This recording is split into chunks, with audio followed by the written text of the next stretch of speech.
đã nghĩ gì giữa cuộc đời để mình đổi đời, và anh khao khát gì trong cuộc đời tìm đâu lối thoát, và anh sẽ thấy gì khi mới mê đi tìm lẽ sống. Vẫn sống đời này rồi sẽ qua đi bao thu, anh đang nghĩ gì giữa cuộc đời đời còn những bất an, và anh khao khát gì khi lòng mình còn bao lo lắng.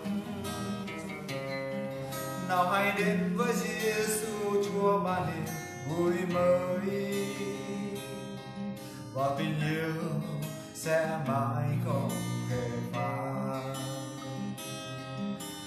Hãy tìm nơi Giêsu và hãy giao phó cho Ngài cuộc đời của anh trong tay Cha dâng giá. Nào hãy đến với Giêsu, Chúa ban niềm vui qua lo buồn sầu. Năm tháng nhọc nhằn bao nỗi muôn phiền, xa sẽ đau khổ dòng nước mắt. Nào hãy đến với Giêsu, Chúa ban tình yêu thương không hay rời, tha thứ mọi tội, xóa hết mọi tội, vì chính Giêsu nguồn chân lý cho mọi người.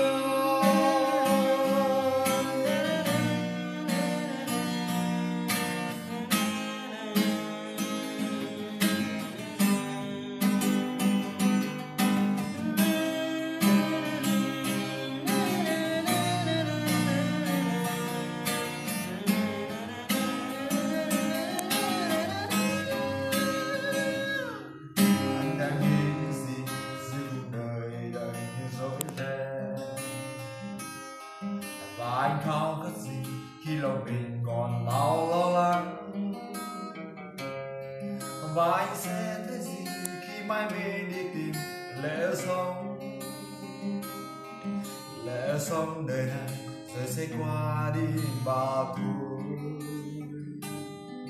anh đang nghĩ gì giữa cuộc đời đời còn những bất an, và anh khao khát gì khi lòng mình còn bao lối thoát.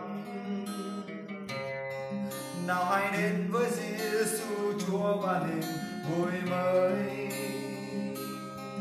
và tình yêu sẽ mãi không hề phai. Hãy tìm nơi Giêsu và hãy giao phó cho Ngài cuộc đời của anh trong tay Cha dâng giá. Nào hãy đến với Giêsu, Chúa ban niềm vui qua lo buồn sầu. Năm tháng nhọc nhằn bao nỗi buồn phiền, xa sẽ đau khổ dòng nước mắt. Nào hãy đến với Giêsu, Chúa ban niềm vui tha thứ mọi tội, xóa hết mọi tội, vì chính Giêsu nguồn chân lý cho mọi người. Nào hãy đến với Giêsu, Chúa ban niềm vui khơi lá buồn sầu. Năm tháng nhọc nhằn bao nỗi muôn phiền, ta sẽ dòng lòng khổ nước mắt. Nào hãy đến với Giêsu, Chúa ban niềm vui khơi lá buồn sầu. Tha thứ mọi tội, xóa hết mọi tội,